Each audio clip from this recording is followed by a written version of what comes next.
Hello everyone, welcome to Kanishta Coders. The topic for today is structure of C program.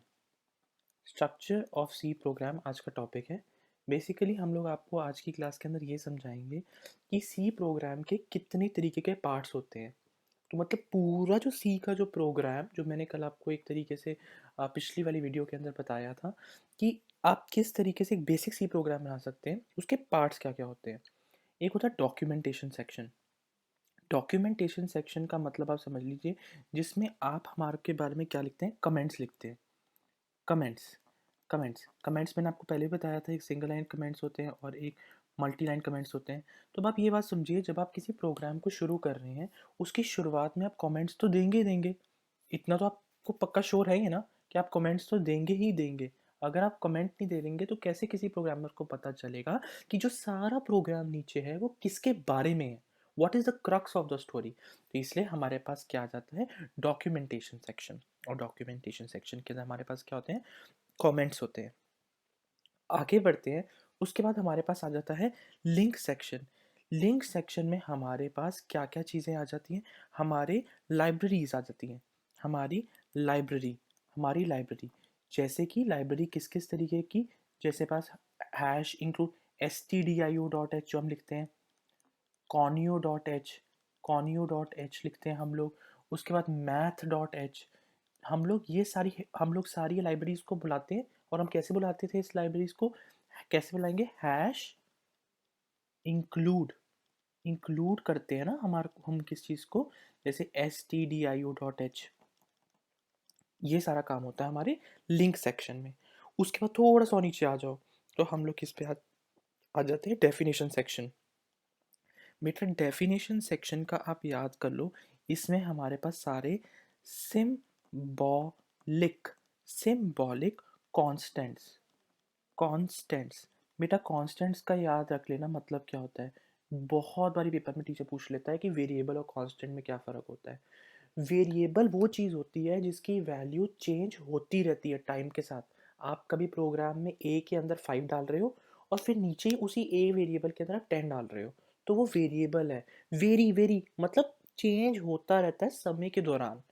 और एक और बात का ध्यान रखिएगा आप लोग सब, जब मैं कांस्टेंट्स के बारे में बात करता हूँ तो कांस्टेंट्स का मतलब ये होता है स्थिर।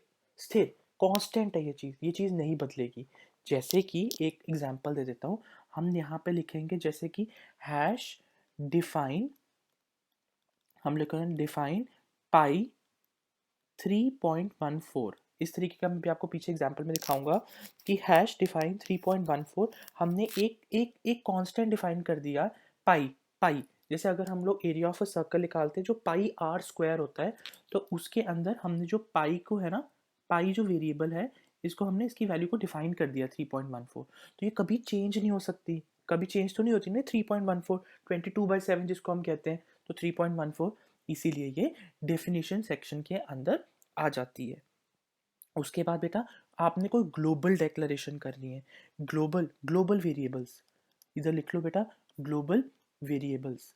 ग्लोबल वेरिएबल्स कौन से वेरिएबल्स होते हैं बेटा, जो मेन फंक्शन से हम पहले बनाते हैं, जो सारे के सारे, चाहे हम मेन फंक्शन बनाए चाहे कोई और फंक्शन बनाए, कोई भी नीचे बहुत सारे फंक्शंस बनाए हम, उनमें से कोई भी फंक्शन उसको यूज कर सके तो वो हमारे पास ग्लोबल होते हैं वेरिएबल्स। ठीक है, जो सारे प्रोग्राम में ड्यूरिंग द इंटायर प्रोग्राम के लाइफ साइकिल में यूज हो सकते हैं, वो ग्लोबल वेरिएबल्स होते हैं। और लोकल वेरिएबल्स मैं आपको बताता हूँ, जैसे हम लोग यहाँ अंदर एक जैसे फंक्शन लिया आपने, सपोजिंग आपके पास अगर आपने एक सपोजिंग सम फंक्शन लिया, उस फंक्शन का उस छोटे से एरिया के अंदर आपने यहाँ पे इंटीजर एक ए वेरिएबल बता दिया, तो वो सिर्फ और सिर्फ उस सम फंक्शन के बीच में ही वैलिड होता है। तो इस बात का ध्यान रखना, जो बीच में ही वैलिड होते हैं वो हमारे पास कौन से होते हैं, लोकल। जो पूरे के पूरे इंटायर फंक्शन के बीच में वैलिड होते हैं वो कौन से होते हैं हमारे पास, कौन से फंक्शन होते हैं हमारे पास, ग्लोबल। ग्लोबल जो सारे के सारे बहुत सारे फंक्शंस वगैरह जितने हमने नीचे बनाए हैं सब में उसको एक्सेस कर सके, वो ग्लोबल। मेन फंक्शन पे आ जाते हैं। जब हम मेन फंक्शन के बारे में बात करते हैं, इसके अंदर दो पार्ट होंगे। जैसे अगर आपको डिक्लेयर करना चाहते हैं, मैंने जैसे बताया आपको, आपने मेन फंक्शन बनाया इस तरीके से, तो उसके अंदर आपने कोई वेरिएबल बता दिया integer a is equal to 5, तो मतलब कि आप और यहाँ पे आपने एग्जीक्यूटेबल पार्ट पे कोई स्टेटमेंट लिख दो, जैसे कि कैसे लिख दिया आपने, प्रिंट एफ और यहाँ पे आपने लिख दिया हेलो। तो ये क्या हो गया, ये एक तरीके का एग्जीक्यूटेबल पार्ट हो गया जो यहाँ पर है। और आप एक बात का ध्यान रखना, डिक्लेरेशन सेक्शन के अंदर, सेक्शन के अंदर, डिक्लेरेशन पार्ट के अंदर क्या हुआ कि जैसे हमारे पास integer a is equal to 5 लिया हमने, तो ये लोकल है, इसी के बीच में लोकल रहते हैं। ये वही कॉन्सेप्ट आ गया, ग्लोबल मतलब कि ऊपर, मेन से पहले तो सारे जो मेन फंक्शन है, एक सम बनाया, सब्ट्रैक्शन बनाया, कोई भी फंक्शन बनाया, उसको सब एक्सेस कर पाएंगे। और अगर कोई फंक्शन के अंदर कोई चीज़ डिक्लेयर करी है तो वो लोकल होती है। तो दो चीज़ का याद रखना, लोकल और एक ग्लोबल। टीचर बहुत बारी पूछ लेते हैं ये पेपर्स के दौरान में। लास्ट में सेक्शन में हमारे पास सब प्रोग्राम्स आते हैं। बहुत बारी ना सब प्रोग्राम्स का बारे में पूछे थे। सब प्रोग्राम सेक्शन के अंदर क्या बनते हैं हमारे फंक्शंस। जैसे हम लोग एक सम नाम का एक फंक्शन क्या होता है, जैसे एक पोटली होती है ना, पोटली के अंदर हम सारा सामान रख लेते हैं। जैसे ज्वेलरी की होती है तो हम ज्वेलरी बॉक्स बना लेते हैं, शूज़ का होता है जो शू रैक बना लेते हैं। ऐसे ही सम करने का हम सारा सामान एक जगह पे रख लें तो एक फंक्शन बन गया, सम का फंक्शन हो गया। ठीक है, ऐसी एक सब्ट्रैक्शन एक जगह पे सारी इकट्ठी करके रख ले हम, वो सब्ट्रैक्शन का फंक्शन हो गया। इसी तरीके से एक फंक्शन क्या होता है, ग्रुप ऑफ स्टेटमेंट जो इंटर रिलेटेड है। याद रखना बेटा मेरे, ग्रुप ग्रुप ऑफ स्टेटमेंट्स जो इंटर रिलेटेड है, जो रिलेटेड है एक दूसरे के साथ, वही उसी एक फंक्शन के अंदर आएंगे ना बेटा, क्योंकि वो रिलेटेड है एक दूसरे के साथ। अगर वो उनके बीच में कोई रिलेशन नहीं है तो क्यों आएंगे। तो अगर पेपर में स्ट्रक्चर ऑफ सी प्रोग्राम जो बहुत बारी आता है आया, तो आप ये वाला एक तो इस तरीके से बनाएंगे, उसको सामने इसको एक्सप्लेन करेंगे।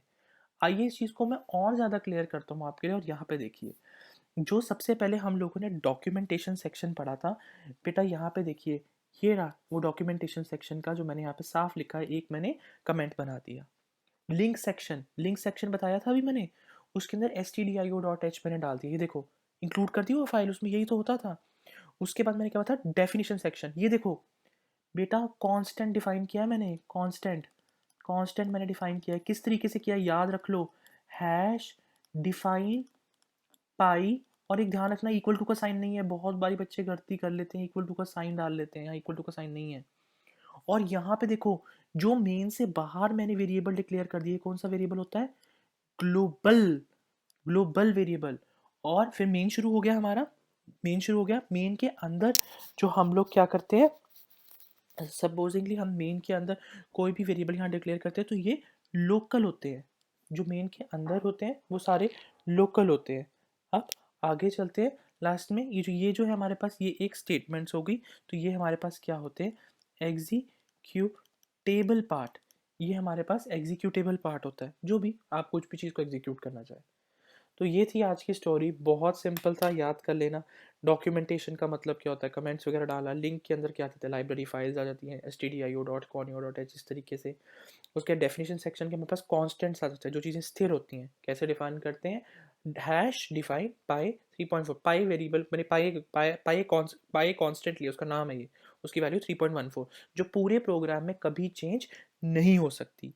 उसके बाद हमने ग्लोबल डिक्लेरेशंस करी, उसके बाद हमने मेन फंक्शन बनाया है जिसके अंदर हमने कुछ वेरिएबल को डिक्लेयर किया है, और जो वेरिएबल इसके अंदर डिक्लेयर होते हैं कोई भी फंक्शन के अंदर, वो क्या होते हैं, लोकल। जो बाहर होते हैं वो ग्लोबल। और ग्लोबल वाले जड़ा खड़ा इस्तेमाल कर सकता है, पर जो लोकल होते हैं वो क्या, अपनी पर्सनल माल है, वो उधर ही वहीं यूज एग्जीक्यूट हो सकता है। ठीक है, और लास्ट के अंदर अगर आप और कोई फंक्शन बनाना चाहते हो सम का या कुछ, वो आप बना सकते हो। Thanks for watching the video at Kanishtha coders, hope you enjoyed it, keep liking us.